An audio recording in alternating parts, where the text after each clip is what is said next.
आज के इस वीडियो में हम डिस्कस करने वाले हैं कि यदि आपकी क्वालिफिकेशन डिप्लोमा है तो आपको ये इंटरव्यू के क्वेश्चन जरूर पता होने चाहिए। ये बेसिक क्वेश्चंस हैं जो हर एक लड़के को पता होना चाहिए।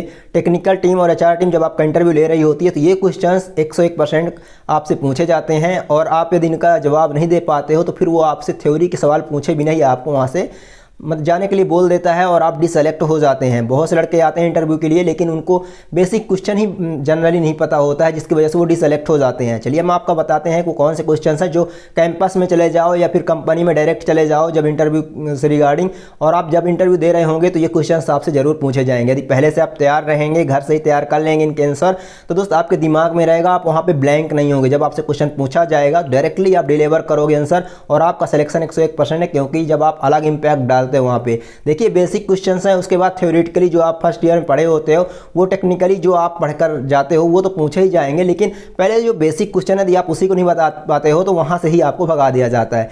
तो चलिए हम जान लेते हो बेसिक क्वेश्चन कौन से हैं। बट हम उससे पहले ये जान लेते हैं कि जब आप इंटरव्यू में जाएँ तो फॉर्मल जाएँ, एकदम फॉर्मल ड्रेस में जाएँ, जैसे कॉलेज या स्कूल में जाते थे फॉर्मल शूज़ में जाएँ और अपने हेयर कट, अपने बियर्ड सब कुछ अच्छे से मेंटेन करके जाएँ। अब चलिए जान लेते हैं कि हम वो क्वेश्चंस कौन से हैं जिन्हें हमें जानना बहुत जरूरी है। तो दोस्त चाहे वो प्राइवेट हो चाहे मल्टीनेशनल कंपनी हो, जो सबसे पहला बेसिक क्वेश्चन पूछा जाता है किसी भी लड़के किसी भी इंडिविजुअल से, वो यही पूछा जाता है कि टेल मी अबाउट योरसेल्फ, अपने बारे में बताओ। तो दोस्त यहाँ पर किन बातों का ध्यान रखना है, कुछ लोग अपने बारे में बताते टाइम अपने पूरा फैमिली बैकग्राउंड निकल कर दे देते हैं, लेकिन ऐसा नहीं करना है। किन बातों का ध्यान में रखना है, आपको बताना है अपने बारे में, जैसे कि अपना नाम, कहाँ से हैं आप, वर्तमान में आप कहाँ रह रहे हैं और आपकी शिक्षा क्या है, बस ये चीज़ें आपको बतानी है और ज़्यादा वहाँ पे फालतू की बकवास नहीं करनी है। टेल मी अबाउट योरसेल्फ में बाकी आपने अपना रिज्यूम ऑलरेडी दे रखा है इंटरव्यूअर को, वो ऑलरेडी सब कुछ जानता है, जो जो आपने कर रखा है बता रखा सब देख लिया है, ठीक है। लेकिन वो आपसे पूछना चाह रहा है कि एक्चुअल में आप कितने शॉर्टकट में कितना शॉर्ट आउट में बता सकते हैं, चीज़ों को सारी क्लियर चीज़ कर सकते हैं कितने कम टाइम में और कितने मतलब कितने एक्यूरेसी के साथ आप जवाब देंगे, ये चीज़ देखना चाहते हैं क्वेश्चन से। तो दोस्त इतना आपको ध्यान में रखना है, पहले आप क्वेश्चन जान लीजिए और फिर इसके बाद हम आंसर पे भी आएंगे, आंसर भी बताएंगे। ये दूसरा क्वेश्चन है कि आपने ये करियर क्यों चुना। तीसरा है कि आपकी हॉबी क्या है, यानी कि आपका पैशन क्या है, ठीक है। एंड चौथा क्वेश्चन है आपके ड्रीम जॉब क्या है, आप कितने वेतन की उम्मीद करते हैं। सबसे मेन इंपॉर्टेंट चीज़ यहीं पर एचआर आपसे करता है, आप कितने वेतन की उम्मीद करते हैं। तो अकॉर्डिंग टू कंपनी नॉर्म्स आप बोल सकते हैं, अकॉर्डिंग टू कंपनी नॉर्म्स जो भी कंपनी अदर को प्रोवाइड करती है उतना हमें भी एक्सेप्टेबल रहेगा यदि आप फ्रेशर हैं। तो अदरवाइज यदि आप एक्सपीरियंस है तो फिर तो आप डिमांड रखेंगे जो आप जितना आपके पास स्किल है उसके अकॉर्डिंग। नेक्स्ट है कि क्या आपको मुझसे कोई प्रश्न पूछना है, वो पूछते हैं। तो यहाँ पे दोस्त आप नॉट एट ऑल करके रोक सकते हैं, अदरवाइज आपके मन में कोई क्वेरी है तो आप पूछ सकते हैं उनसे। तो दोस्त आई होप आपको इतना क्लियर हो जाता है कि बेसिक क्वेश्चंस कौन से हैं जिन्हें आपसे पूछा जाता है किसी भी प्राइवेट या एमएनसी कंपनी में। अब बात करते हैं टेक्निकली क्या पूछा जाएगा। तो देखिए टेक्निकली आपसे आपके सब्जेक्ट के नाम ही सारे पूछ लिए जाएंगे, आपसे पूछ लिया जाएगा कौन कौन से सब्जेक्ट थे, ठीक है, ये पूछ लिया जाएगा। नेक्स्ट आपसे बेसिक आपको फंसाने के लिए बस देखते हैं, बाकी कंपनी में उन्हें ट्रेनिंग देना है, कंपनी में सारा काम आपको सिखाना, उसके बाद ही आपको 1 साल के बाद ही आपको पोस्ट में रखा जाएगा, ट्रेनिंग में डीटी में रखा जाएगा, उसके बाद आपको जूनियर इंजीनियर की पोस्ट दी जाती है 1 साल बाद, ठीक है। तो बाकी उनको ही सिखाना है, सारी चीज़ उन्हें पता है, लेकिन आपको फंसाने के लिए आपको देखते हैं कितना आप एक्यूरेसी के साथ जवाब दे पा रहे हैं, कितना आपके अंदर शार्पनेस है, कितना आप परफेक्ट हैं, कितना आपकी कम्युनिकेशन बेटर है, ये सब कुछ देखते हैं इंटरव्यू में और बाकी कुछ भी नहीं देखा जाता।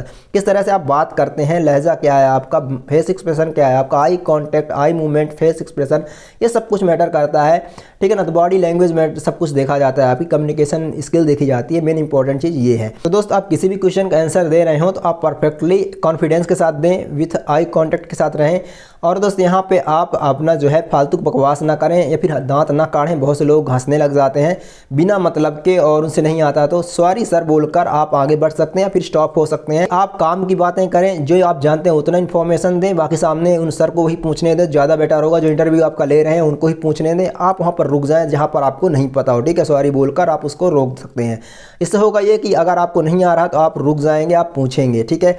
तो कंपनी में ये भी देखा जाता है इंटरव्यू में कि एक्चुअल में अगर आपको कोई काम नहीं आ रहा तो क्या आप उसमें ज़बरदस्ती करोगे, क्या आप उसमें ऐसे ही लगे अड़े रहोगे कि आप थोड़ा सा अपने ईगो को साइड में रखकर अपने सीनियर से हेल्प लोगे। यही चीज़ यहाँ पर देखी जाती है। तो चीज़ें सब मैटर करती हैं, बस यही चीज़ें आपका देखा जाता है वहाँ पे। और जैसे ही आप ये सब कुछ इन बातों का ध्यान रखते हैं तो आप इंटरव्यू क्रैक कर जाते हैं। देखिए आपसे भले टेक्निकली का थ्योरी कुछ भी नहीं बने, लेकिन ये बेसिक क्वेश्चन अगर बन जाता है तो आप इंटरव्यू क्रैक कर जाओगे। लेकिन यदि आपने अपने बॉडी लैंग्वेज, अपने फेस एक्सप्रेशन, आई कॉन्टैक्ट सब कुछ आप बॉडी बॉडी मूवमेंट, इन सब पर यदि आप ध्यान देते हैं तो 101% आप इंटरव्यू क्रैक कर जाएंगे। चाहे कोई प्राइवेट हो, चाहे कोई MNC कंपनी में आप इंटरव्यू के लिए चले जाओ, कोई भी इंटरव्यू आप क्रैक कर दोगे बहुत ही आसानी से। यदि आपकी क्वालिफिकेशन डिप्लोमा में कोई भी ट्रेड से आप हैं, कोई दिक्कत नहीं है, आप कहीं भी किसी कंपनी में जा रहे हो तो बेसिक क्वेश्चन को तैयार रखना है। सैलरी एक्सपेक्टेशन में अकॉर्डिंग टू कंपनी नॉर्म्स बताना, क्योंकि ये इंपॉर्टेंट क्वेश्चन है। कोई लड़के बोल देते 30,000, कोई 40,000 अपना ईगो के साथ, तो दोस्त वहाँ पे अकड़ के साथ तो बिल्कुल नहीं बैठना है। एकदम आपको लहजे सही लहजा रखना है अपना, और अपना एक विनम्र भाव में जवाब देना है। और यहाँ पर आप जब बात कर रहे होते हैं तो यहाँ पे जैसे कि कोई बोलता है मुझे 50,000 चाहिए, कोई भी कंपनी आपको 50,000 क्या ऐसे लड़कों को 5,000 भी पे नहीं करती है जो इतना अकड़ के डिमांड रखते हैं, ठीक है। तो आपको डिमांड नहीं रखना है, आप बोल सकते हो वहाँ पे अकॉर्डिंग टू कंपनी नॉर्म्स जो भी सैलरी होगी वो मुझे एक्सेप्टेबल है, फ्रेशर है यदि आप तो, क्योंकि आपको काम सीखने को मिल रहा है।